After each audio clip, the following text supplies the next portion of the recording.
لا یؤمن احدکم حتی اکون احب الیہ من والدہ وولدہ والناس اجمعین۔ آقا فرماتی ہے کہ لوگوں تم میں سے کوئی اس وقت تک مومن ہو ہی نہیں سکتا، لا یؤمن مومن فرمایا ہے، تم میں اس وقت تک کوئی مومن ہو ہی نہیں سکتا جب تک وہ مجھ سے اپنے ماں باپ سے زیادہ، اپنی اولاد سے زیادہ، اپنے عزیز و اقارب سے زیادہ، دنیا کے تمام لوگوں سے زیادہ جب تک مجھ سے محبت نہ کرے وہ مومن ہو ہی نہیں سکتا۔ بے شک بے شک، سبحان اللہ، بے شک۔ ماں باپ سے زیادہ رسول اللہ سے محبت کرنی ہے، استاد سے زیادہ رسول اللہ سے محبت کرنی ہے، اولاد سے زیادہ محبت رسول اللہ سے کرنی ہے۔ والناس اجمعین، گویا نے فرمایا دنیا کے تمام کتنے ہی عزیز ترین لوگ کیوں نہ ہو، کتنے ہی قرابت دار کیوں نہ ہو، کتنے ہی قریبی کیوں نہ ہو، کتنے ہی اقرب کیوں نہ ہو، ان سب سے زیادہ اگر محبت کرنی ہے تو مجھ سے کرنی ہے۔ جب تم مجھ سے اتنی محبت کرو گے کہ ماں باپ کو فدا کر دو لیکن میری محبت کو قربان نہ ہونے دو، اولاد کی قربانی کا موقع آ جائے اولاد کو قربان کر دو لیکن میری محبت کا دامن نہ چھوڑو، تب تم حقیقی معنوں میں مومن ہو۔ بے شک، سبحان اللہ، سبحان اللہ۔ اور بلا مبالغہ میں عرض کرتا ہوں کہ اہل سنت و جماعت بریلی مکتب فکر ہے، حالانکہ ہم اہل سنت ہیں، لوگ ہمیں چھڑانے کے لیے بریلی کہتے ہیں، بے شک بے شک، لیکن بہرحال ہم اس لقب سے ناراض نہیں ہوتے، اس لیے کہ ہم جانتے ہیں کہ تم نے بریلی کی نسبت اعلیٰ حضرت کی طرف دی ہے، اور ہم جانتے ہیں کہ اعلیٰ حضرت کا راستہ خود جنت میں لے جانے والا راستہ ہے۔ سبحان اللہ۔ تو ہمیں بریلی کہنے پر بھی فخر ہے، کہلوانے پر بھی فخر ہے، اگرچہ تم نے اس کو چڑھانے کے لیے کہا، جبکہ حقیقت یہ ہے کہ ہم اہل سنت و جماعت ہیں۔ بے شک، تو میں بابہم کے دوال اور تحقیق کے ساتھ بلا خوف و تردید دلائل کی روشنی میں عرض کر دوں کہ دنیا اسلام میں جس قدر بھی اس وقت فرقے ہیں، سوائے اہل سنت و جماعت کے کوئی جماعت ایسی نہیں جو حقیقی معنوں میں رسول اللہ سے صحیح طریقے سے محبت کرے۔ یاد رکھیے محبت کے ساتھ توہین شامل نہیں ہو سکتی، بے شک بے شک، جہاں محبت ہوگی وہاں توہین نہیں ہوگی، اور جہاں توہین ہو وہاں محبت نہیں ہو سکتی۔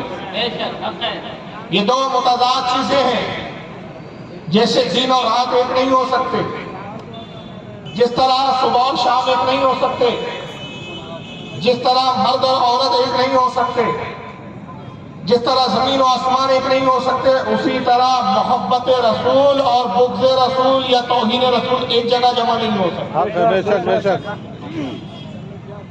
یہی وجہ ہے کہ اس تاریخ کو ہمارے نبی محمد صلی اللہ علیہ وسلم پیدا ہوئے، ہم رب کا شکر ادا کرتے ہیں، اس لیے کہ پروردگار عالم تو نے بے شمار نعمتیں ہمیں عطا کی، بے شمار انعام و اکرام دیے، مگر تیری تمام نعمتوں میں اور تمام انعامات میں سب سے بڑھ کر نعمت اور انعام جو چیز ہے وہ رسول اللہ صلی اللہ علیہ وسلم کی ذاتیت ہے۔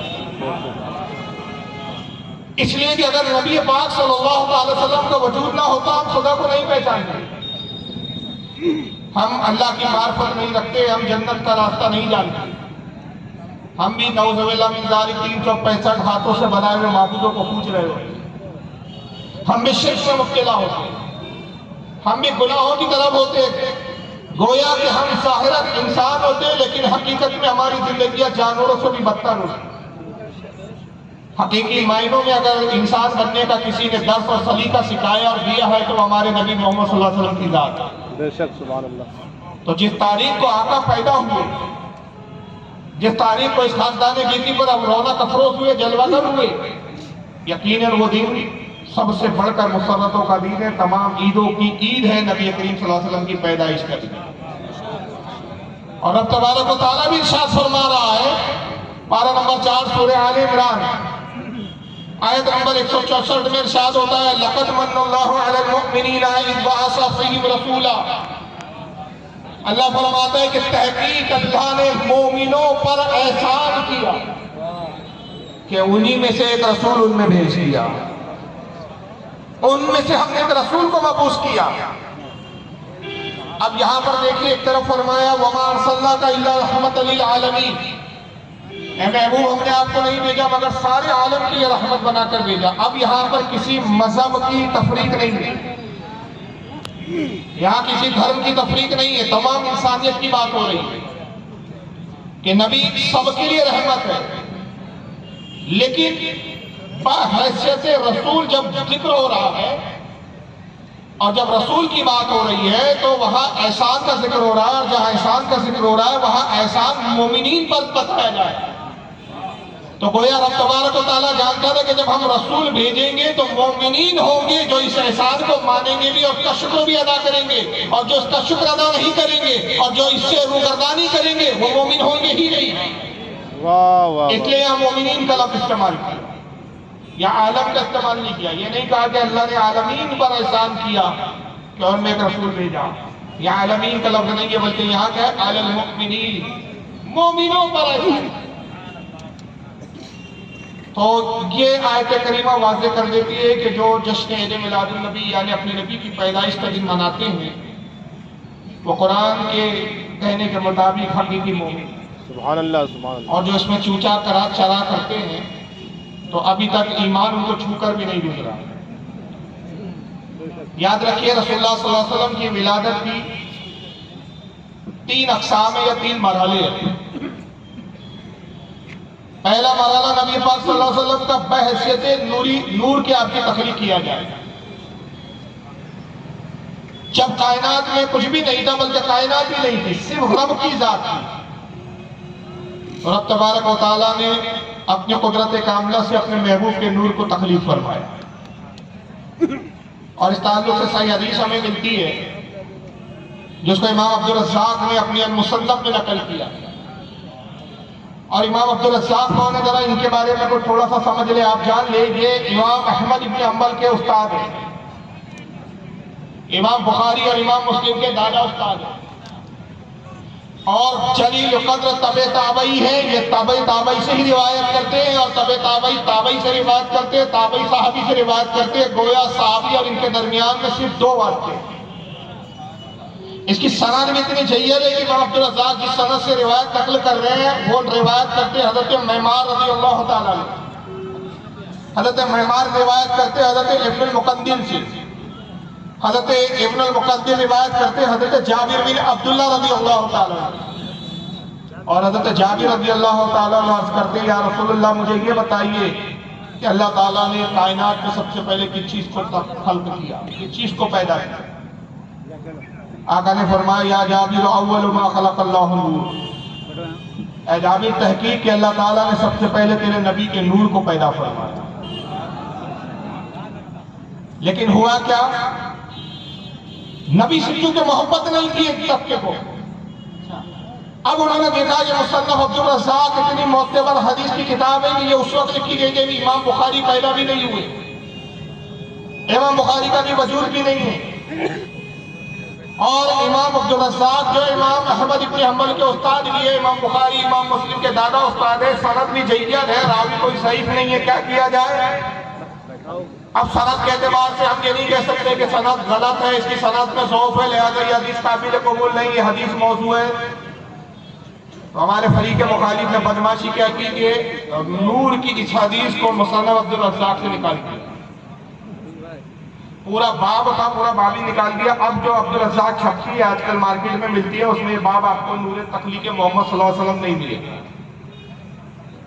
مگر یہ چوری بڑی آسانی سے دو وجہ سے پکڑی جاتی ہے۔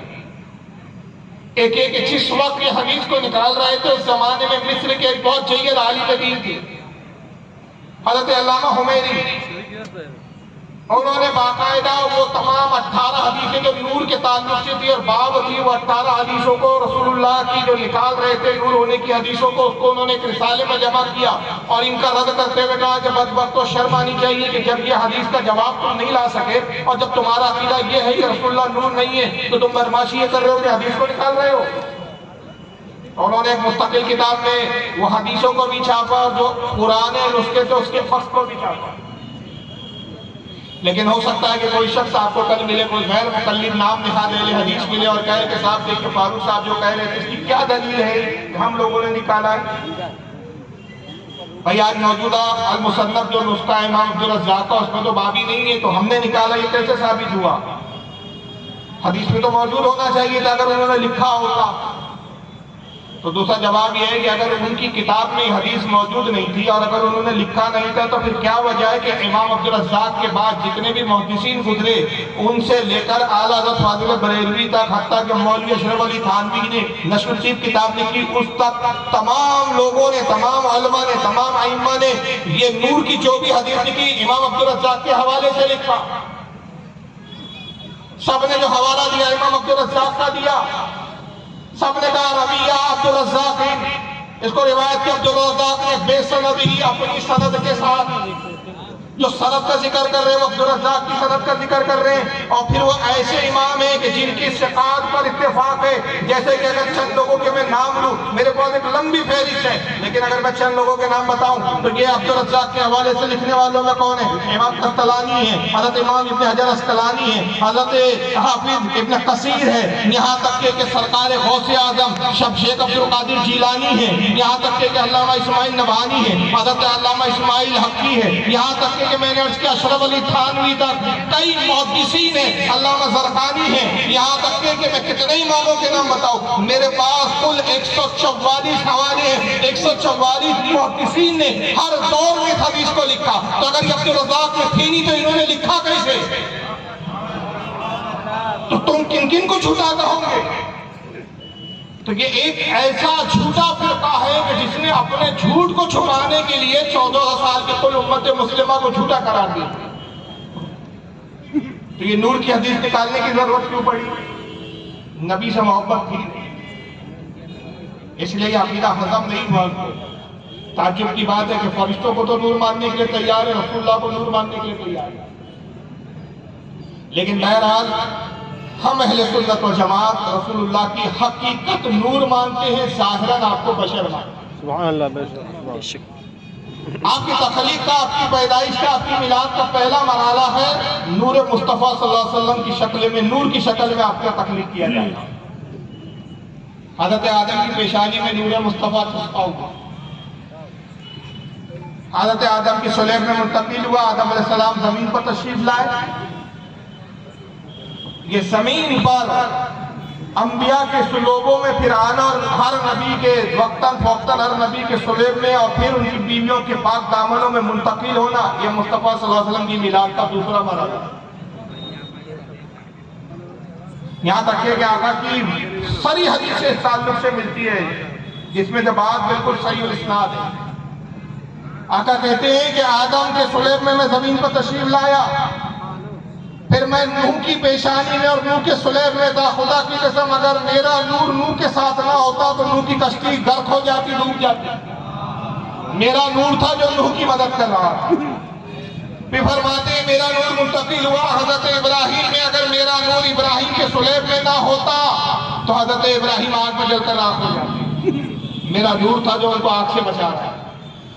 میرا نور پھر منتقل ہوا حضرت اسماعیل میں. حضرت اسماعیل کو جب حضرت ابراہیم ذبح کر رہے تھے، میرا نور تھا جس نے اسماعیل کی جان بچائی اور اس کی جگہ فدیے میں دمبے کو لا دیا گیا. اگر میرا نور نہ ہوتا تو اسماعیل ذبح ہو جاتے. پھر آقا فرماتے اب یہ حدیث کا خاص حصہ ہے کہ میں پاک بطنوں میں، پاک سلوبوں میں سے منتقل ہوتے ہوئے پاک خاندان میں، پاک عورتوں سے اور پاک باپوں کے سلوبوں میں منتقل ہو کر اس خاکدانے کی تھی پر جلوہ لگا. یہ دوسرے مقام پہ فرماتے ہیں کہ تم میں سے کوئی دعویٰ نہیں کر سکتا. یہ رسول اللہ کی بہت بڑی خاصیت ہے، یہ آپ کے خصائص میں بہت بلند بات ہے. آقا کہتے ہیں تم میں سے کوئی دعویٰ نہیں کر سکتا کہ اس سے لے کر آدم تک وہ صحیح النسب اور نکاح سے پیدا ہوا سوائے میرے. وجہ کیا ہے؟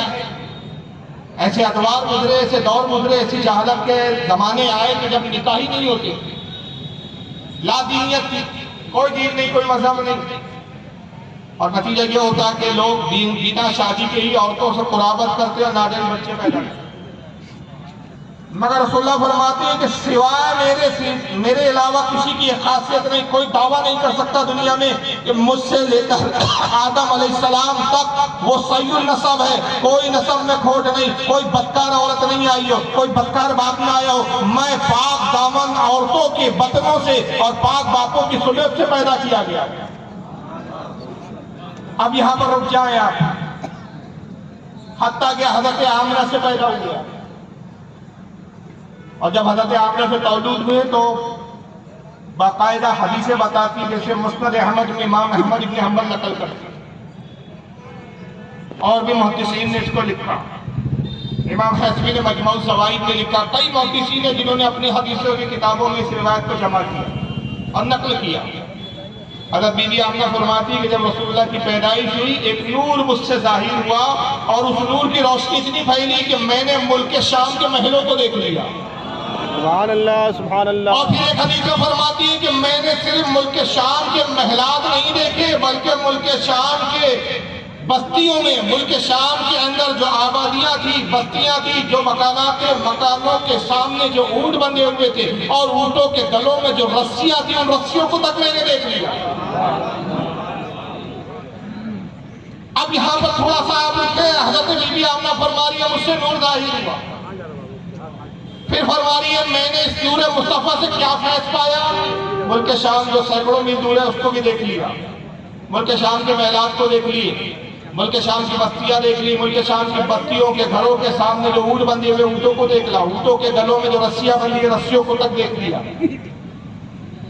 بتائیے خوبی کسی کافر کی ہو سکتی؟ کیا رسول اللہ کفر کو چھوڑ کر صرف پاک دامنی پر فخر فرما سکتے؟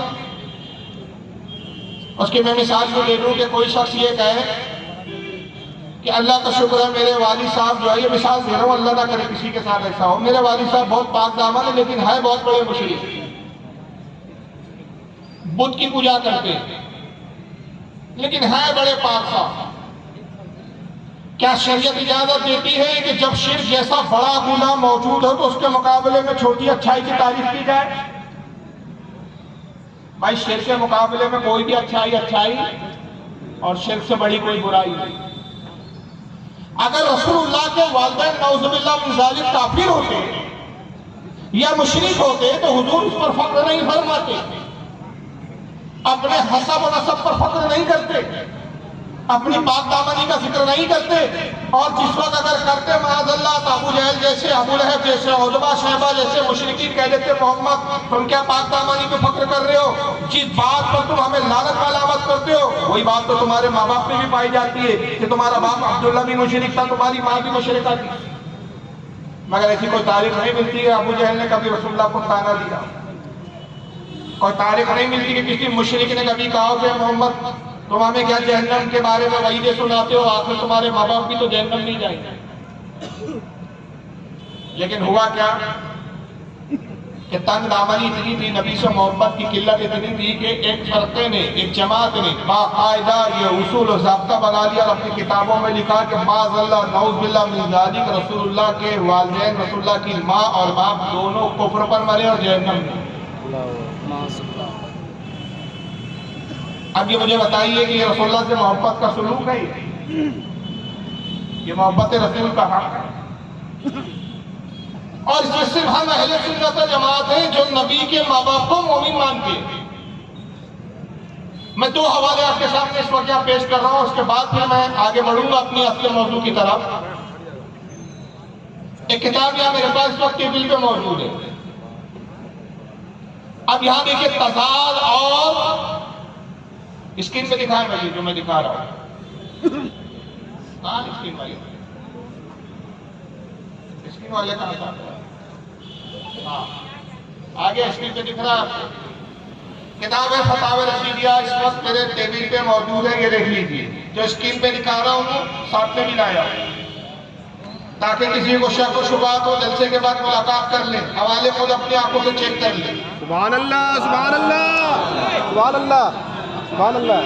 فتاوی رشیدیہ لکھنے والے مولوی رشید احمد گنگوہی، اور جو میں نے موضوع اٹھایا اس بات کو یاد رکھے، رسول سے محبت جس جماعت میں نہیں ہوں گی وہ جماعت کبھی حق پر نہیں ہو سکتی۔ یہ اصول یاد رکھے، جان ایمان رسول اللہ کی محبت ہے، اور میں نے اس کے لیے حدیث پاک کوٹ کی ہے، فتاوی رشیدیہ صفحہ نمبر 104، مولوی رشید احمد گنگوہی اس کتاب کے لکھنے والے اور ان کی جماعت کے لوگ ان کو اپنے زمانے کا غوث عالم کہتے ہیں۔ ذرا غوث عالم کیا لکھتے ذرا دیکھیے، ان سے سوال ہوتا ہے ہمارے سوال، پڑھ سکتے ہیں آپ اردو عبارت. سوال ہمارے حضرت محمد رسول اللہ صلی اللہ علیہ وسلم کے والدین مسلمان تھے یا نہیں؟ حضور کے ماں اور باپ مسلمان تھے یا نہیں؟ جواب: حضرت صلی اللہ علیہ وسلم کے والدین کے ایمان میں اختلاف ہے. حضرت امام صاحب کا مذہب یہ ہے کہ ان کا انتقال حالت کفر میں ہوا ہے. نبی کا باپ بھی کافر، نبی کی ماں بھی کافر.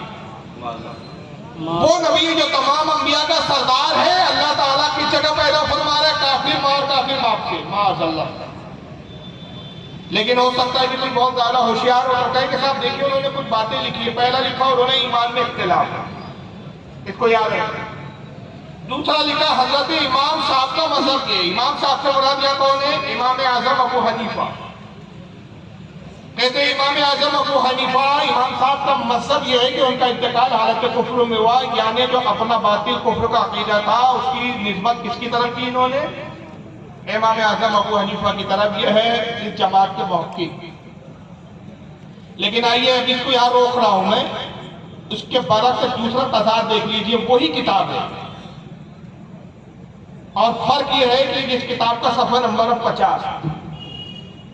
اسی کتاب میں صفحہ نمبر 104 پہ رسول اللہ کے والدین کے بارے میں سوال ہوا تو بے جھجک، بغیر کسی تحقیق کے، بغیر کسی تعبیر کے، بغیر کسی گنجائش کے بے جھجک کہہ دیا رسول اللہ کے ماں باپ والدین کا حالت کفر میں انتقال ہوا. مگر جب اسی کتاب کے صفحہ 50 پر ان کے بڑے فیوریٹ، جن سے بڑی محبت ہے، اس کے بارے میں سوال ہوتا ہے کہ سوال یزید کہ جس نے حضرت امام حسین علیہ السلام کو شہید کیا، وہ یزید آپ کی رائے شریف میں کافر ہے یا فاسق؟ یاد ہے کہ رائے دین کی شریف ہے. آپ بریلی شریف بولے تو بدعت ہے، کاچوجا شریف بولو تو بدعت ہے، ماہرہ شریف بولو تو بدعت ہے، پیلی بھی شریف بولو تو بدعت ہے، کالپی شریف بولو تو بدعت ہے، کلیر شریف بولو تو بدعت ہے، اجمیر شریف بولو تو بدعت ہے، بغداد شریف بولو تو بدعت ہے. سب بدعت ہے مگر گنگوئی صاحب کی رائے شریف ہے. یہ بالکل ایسا ہے کسی بدماش کو شریف کہہ کے اس کی رائے کو شریف کہنا جیسے کسی بیل سے دودھ نکالنے کی عقل. آپ کی رائے شریف میں یزید کافر ہے یا فاسق؟ جواب: کسی مسلمان کو کافر کہنا مناسب نہیں.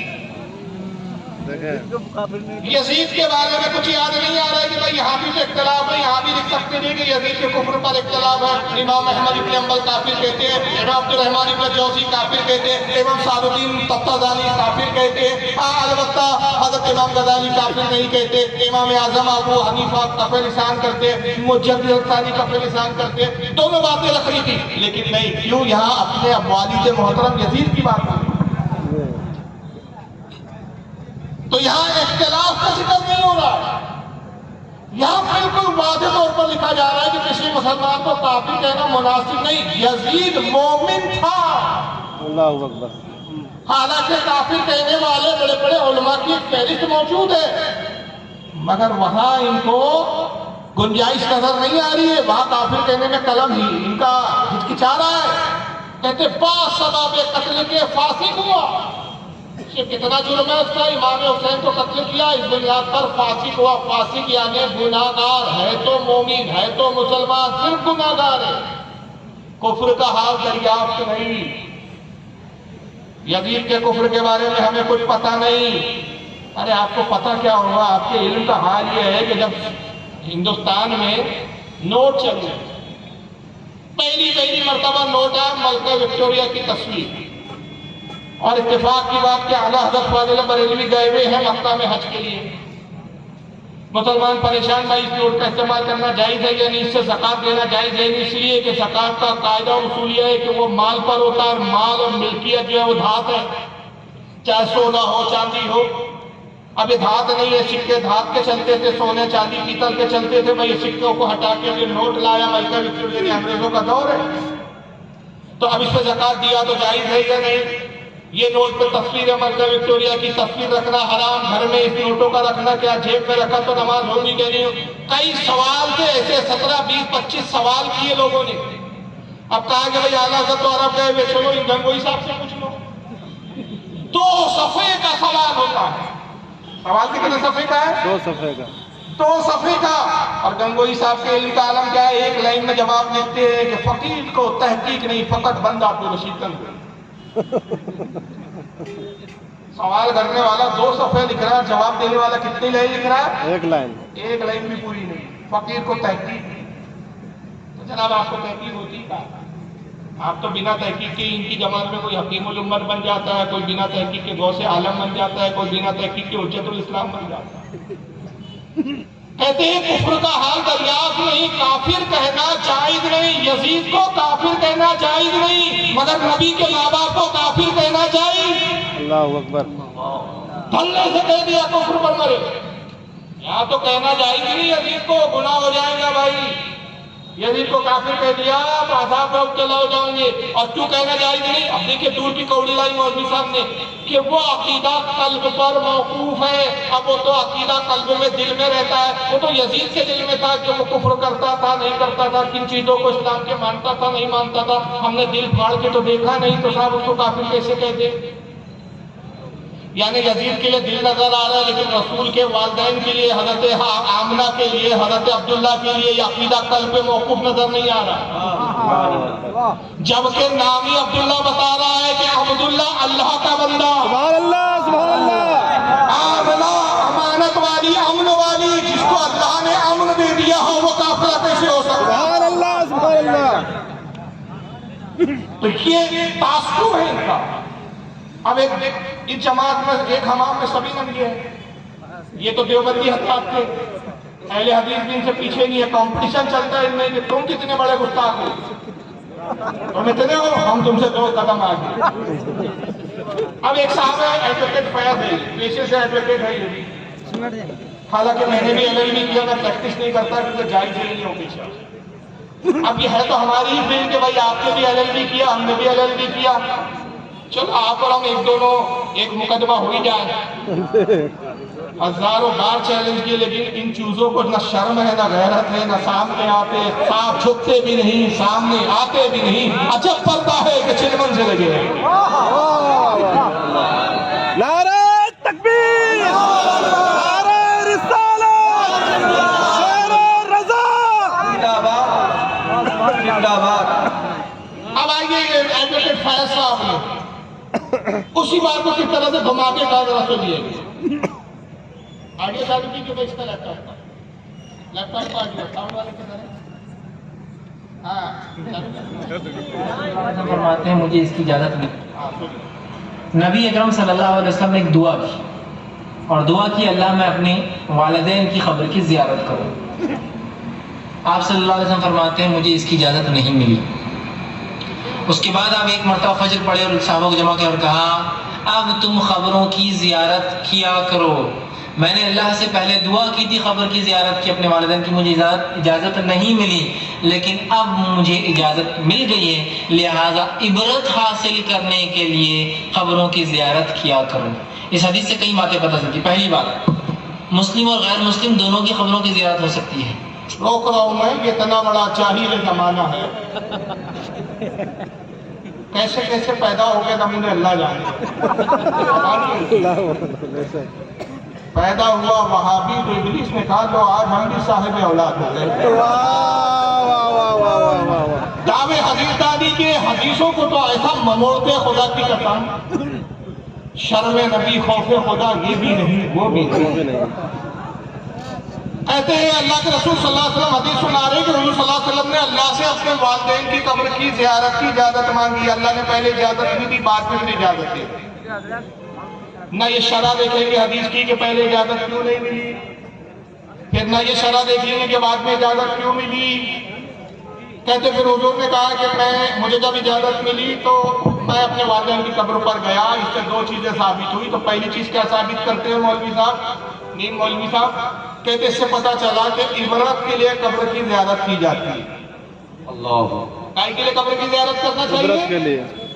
عبرت حاصل کرنے کے لیے. جناب عالی یہ تمہارا باطل عقیدہ ہوگا کہ تم بزرگان دین کی بھی زیارت اول تو قبر کی زیارت کرتی ہے. کبھی کبھار اگر چلے بھی جاتے ہوں گے تو یہ کس نظریے سے جاتے ہوں گے؟ معاذ اللہ عبرت کے لیے۔ ہمارا اہل سنت کا عقیدہ یہ ہے کہ عام مسلمان کی قبر بھلا عبرت کے لیے آپ زیارت کر سکتے ہیں، لیکن انبیاء اور اولیاء کی قبر کی زیارت عبرت کے لیے نہیں بلکہ برکت کے لیے کی جاتی ہے۔ اور دلیل سن لیجیے، صحیح مسلم کی حدیث ہے، آقا کہتے ہیں میں معراج پر نکلا، جبریل نے روک دیا کہ یہ محمد رکیے، محمد صلی اللہ علیہ وسلم، اے جبریل کیوں رکوا رہے ہو؟ مجھے تو معراج پر جانا ہے، دیدار خدا کرنا ہے۔ عرض کرتی یا رسول اللہ دیکھ رہے ہیں موسیٰ کی قبر ہے، موسیٰ کی قبر کی زیارت کیجیے۔ سبحان اللہ۔ اب آقا کی حدیث کے الفاظ ہے، صحیح مسلم کی حدیث ہے یہ، آقا فرماتے ہیں مررت علی قبر موسیٰ وہو قائم یصلی، میں موسیٰ کی قبر پر آیا، دیکھا موسیٰ اپنی قبر میں کھڑے ہیں اور نماز پڑھ رہے ہیں۔ بتائیے جو قبروں میں زندہ ہو نماز پڑھ رہے اس سے عبرت حاصل کی جائیں گی کہ اس سے برکت حاصل کی جائیں گی؟ لیکن پھر آئے کہ اعتراض کریں گے کیا رسول اللہ کو برکت کی ضرورت تھی؟ نہیں، رسول کو برکت کی ضرورت نہیں تھی، رسول ہمارے لیے سنت بنا رہے تھے۔ جبریل رکوا کے زیارت کروانا سنت بنا رہے تھے، جبریل نے روکا رسول کو، نبی قبر پر رکے تاکہ عقیدہ سنیوں کو مل جائے کہ بزرگان دین کی قبر کی زیارت کروانا جبریل کی سنت ہے اور بزرگوں کی قبر کی زیارت کرنا مصطفیٰ کی سنت ہے۔ سبحان اللہ۔ تو عبرت کے لیے نہیں ہوتی، یہ کیا کہہ رہے ہیں معاذ اللہ، رسول اللہ کے والدین کی قبر کی زیارت کس لیے کرنے گئے رسول اللہ؟ عبرت کے لیے۔ اب دوسری چیز کیا ثابت ہوتی ہے؟ ان کی زبانیں سنیے۔ میں نے اپنے والدین کی، اس لیے کہ آپ نے کیا کہا؟ میں نے اپنے والدین کی قبر کی۔ اب اس معاملے میں لوگوں کو بڑا وہ ہوتا ہے کہ کیا آپ صلی اللہ علیہ وسلم والدین بھی غیر مسلم تھے؟ یاد رکھیے یہ بات بڑی سخت ہے، لیکن ہاں اس کی حقیقت یہی ہے۔ ابو داؤد کی روایت ہے، آپ صلی اللہ علیہ وسلم کا ایک صحابی اور اللہ کے رسول، میرے والدین کہاں ہیں؟ تو کہا جہنم میں۔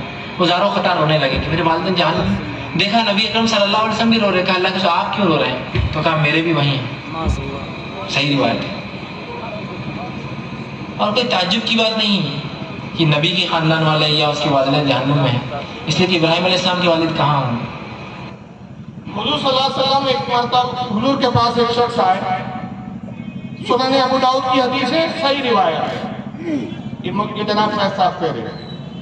حضور کے بعد ایک شخص آیا، کہا یا رسول اللہ میرے والدین کہاں ہیں؟ حضور نے کہا جہنم۔ وہ زاروں قطار رونے لگا وہ شخص، پھر حضور نے بلایا، کہا روتے کیوں؟ بھی حضور بھی رونے لگے، کہا میرے بھی ماں باپ جہنم۔ مولوی صاحب نے صرف حدیث پڑھ لی، حدیث کی نہ شرح دیکھی نہ محدثین کے اقوال دیکھے، کیونکہ جماعت کا شیوہ یہ ہے کہ بس ایک بات لے کے اڑ پڑو، کوا کان لے گا، کان مت دیکھو، کوا کے پیچھے دوڑ پڑو۔ شور ہوا بھائی کوا کان لے گیا، کان نہیں دیکھ رہے کہ کان تو یہی ہے، کوے کے پیچھے دوڑے جا رہے، لیکن کان کو ٹھیک تو کر پائیے، یہ وہ جماعت ہے۔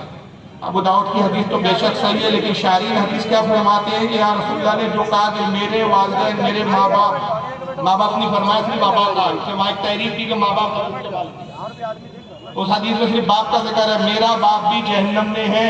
شارحین کہتے ہیں اس سے مراد ابو طالب ہے، عبداللہ نہیں۔ سبحان اللہ۔ وجہ یہ کہ عرب میں چچا کو بھی باپ کہنے کا رواج تھا، پھر حضور کی دوسری خود حدیث ہے، حضور فرماتے چچا باپ کے مثل ہوتا ہے۔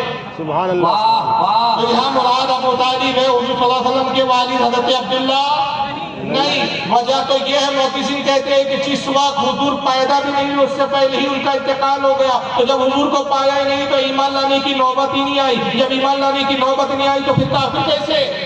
واہ زندہ باد۔ تو انتقال کس چیز پر ہوا؟ دین فطرت پر، اور دین فطرت اسے کہتے کہ خدا کو ایک جان لیا وہ جنتی اور مومن ہو گئے۔ سبحان اللہ، سبحان اللہ، سبحان اللہ۔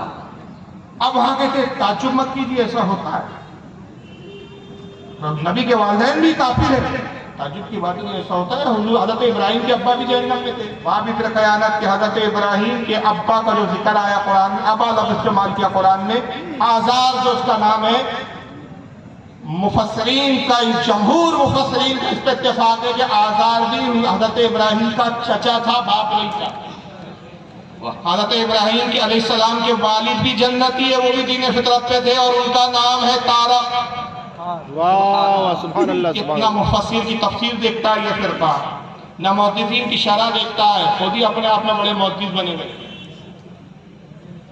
اور ہاں آئیے اب اس کا جواب سن لیجئے۔ فتاوی رشیدیہ والے صاحب نے کہا امام اعظم کا جو ہے مذہب یہ، امام صاحب کا مذہب یہ ہے کہ رسول کے والدین کفر پہ مرے، انہوں نے تحقیق کرنا گوارا ہی نہیں کیا کہ وہ کس کتاب میں لکھا. اول تو جس کتاب میں یہ لکھا ہے وہ امام اعظم کی اصلی کتاب نہیں ہے بلکہ امام اعظم کی طرف منسوب ہے. اس کتاب کا نام ہے الفقہ الاکبر. امام اعظم کی کتاب منسوب ہے. دوسری چیز چلو منسوب بھی نہیں, ہم کہتے انہی کی کتاب بھی مان لو, تو اس میں بھی تم نے خیانت کی. تحقیق کے بعد ثابت ہوا, ملا علی قاری نے اس کو واضح کیا شرح شفا کے اندر, بعد کے اماموں نے واضح کیا کہ امام اعظم نے لکھا عبارت کچھ تھا, ان بدعقیدہ وہابیوں نے, اس زمانے کے منافقین نے, اس زمانے کے خارجیوں نے ایک لفظ بڑھا کر عبارت بدل دی. اللہ. یہ شروع کے زمانے سے چلا رہا ہے کتابوں میں تحریف کرنا, اور یہ ایسی جماعت کے لوگ کرتے ہیں. امام اعظم کی کتاب کی عبارت کیا تھی؟ حضرت امام اعظم الفقہ الاکبر میں لکھتے ہیں کہ وَوَلَدَ رسول اللہ صلی اللہ علیہ وسلم مَا مَاتَ عَلَى الْكُفْرِ. اب یہاں ایک ہی لفظ ہے مَا مَاتَ عَلَى الْكُفْرِ. مَا نفی کے لیے آتا ہے, ترجمہ یہ ہوا کہ رسول اللہ کے ماں اور باپ ہرگز کفر پر نہیں مرے. سبحان اللہ سبحان اللہ سبحان اللہ. تو ماں کو اڑا دیا اور کہہ دیا ماتا کفر, تو ترجمہ بن گیا کفر پر مرے. ایک لفظ کے اڑانے سے پورا مسئلہ بدل گیا. بالکل یہ ایسی ہوا, میری ایک کتاب ہے قرینِ زندگی. بعض اوقات کاتب گڑبڑ کر دیتے, بعض اوقات بدماش لوگ گڑبڑ کر دیتے. قرینِ زندگی میں یہ ازواجی زندگی پر ایک کتاب ہے, بڑی مشہور کتاب ہے, اور ہزاروں لاکھوں کی تعداد میں اب تک چھپ چکی ہے, لوگ پڑھ چکے ہیں, آج بھی چھپ چکی ہے. 3-4 زبانوں میں ترجمہ ہو چکا ہے. حتیٰ کہ ہمارے پڑوسی ملکوں میں بھی وہ کتاب چھپتی ہے. اس میں ایک مسئلہ لکھا میں نے فتاوی رضویہ کے حوالے سے کہ جانور کے ساتھ اگر کسی نے بدکاری کی تو اس کا گوشت کھانا ناجائز ہے. کیا ہے؟ ایک ایڈیشن ایک کتب خانے والوں نے چھاپا, نہ غائب کر دیا صاحب, نہ غائب ہو گیا. ترجمہ کیا ہو گیا؟ وہ ترجمہ نہیں, مطلب اس کا عبارت کیا بن گئی؟ جو جانور کے ساتھ بدکاری کی جائے اس جانور کا گوشت کھانا جائز. مجھے کئی علماء کرام کے, مفتیان کرام کے فون آنے لگے, میں کیا لکھ دیا؟ میں نے دیکھا بھائی سارے ایڈیشن میں تو نہ لکھا ہے, تو پتہ چلا ایک ہی صاحب نے کارستانی کی. پھر بولا گیا بھائی انہوں نے نہ یا تو بدماشی سے ہٹایا ہے اللہ جانے, یا کاتب سے غلطی ہوئی. تو اسی طرح امام اعظم کی عبارت کیا تھی؟ وَوَلَدَ رسول اللہ صلی اللہ علیہ وسلم, رسول اللہ کے والدین مَا مَاتَ عَلَى الْكُفْرِ, کفر پر ہرگز نہیں مرے. بدماشوں نے ماں اڑا دیا. اور یہ نہ دیکھا کہ کتنے محدثین ہیں جنہوں نے امام اعظم کی اس عبارت پر بھی ذکر کیا, امام اعظم کے صحیح موقف کو بھی ظاہر کیا کہ وہ رسول اللہ کے والدین کے ایمانی کے قائل ہے. جیسا کہ میں نے ملا علی قاری کا حوالہ دیا, امام جلال الدین سیوطی نے 6 رسالے لکھے کہ رسول اللہ کے والدین مومن تھے. اعلیٰ حضرت نے خود 2 یا 3 کتابیں لکھی. میں صرف 2 روایتیں آپ کو سنا رہا ہوں, اور بات آگے بڑھا دوں گا کہ رسول اللہ کے والدین 2 بھی نہیں, ایک ہی سنا رہا ہوں, وقت بچانے کے آگے بہت لمبی منزل ہے میری. حضرت علامہ امام اسماعیل حقی رحمۃ اللہ علیہ تفسیر روح البیان کے اندر لکھتے ہیں کہ حضرت یونس علیہ السلام کو مچھلی نے نگل لیا. آپ کو واقعات معلوم ہوگی, تفصیلات نہ معلوم ہو تو علماء سے پوچھ لیجیے گا کہ آخر آپ مچھلی کے پیٹ میں کیوں گئے. 40 دن تک مچھلی کے شکم میں رہا. 40 دن کے بعد اللہ کے حکم سے مچھلی نے حضرت یونس کو اگلا. 40 دن مچھلی نے اپنے پیٹ میں حضرت یونس علیہ السلام کو ہضم نہیں کیا, تکلیف نہیں پہنچائی, حفاظت کرتی رہی مچھلی. اللہ تعالیٰ نے مچھلی کو مخاطب کیا اور ارشاد فرمایا کہ اے مچھلی تو میرے نبی کو 40 دن تک اپنے شکم میں لے کر دریا میں گھومتی رہی, حفاظت کرتی رہی, بتا انعام کیا چاہتی ہے؟ مچھلی نے بڑے ادب سے عرض کیا مولا میں نے سنا ہے کہ تیرے آخری نبی تمام انبیاء کے سردار تشریف لائیں گے تو ان کو جنت میں ایک نہر کوثر دیں گا, جو جنتی اس کا پانی سے سیراب ہوں گے. اے رب قدیر اگر کوئی انعام دینا چاہتا ہے کہ میں نے تیرے نبی کی حفاظت کی اور 40 دن پیٹ میں رکھا, تو انعام یہ چاہتی ہوں کہ مجھے جنت میں نہر کوثر میں ڈال دیں. سبحان اللہ سبحان اللہ. امام اسماعیل حقی کہتے ہیں اس مچھلی کو نہر کوثر میں ڈال دیا. اے عزیز غور کر, جس مچھلی کے پیٹ میں حضرت یونس 40 دن رہے وہ مچھلی جنت میں جاتی ہے, جس شکم میں یونس کے بھی آقا 9 ماہ رہے وہ کافروں کے جہنم میں کیسے جا سکتے ہیں؟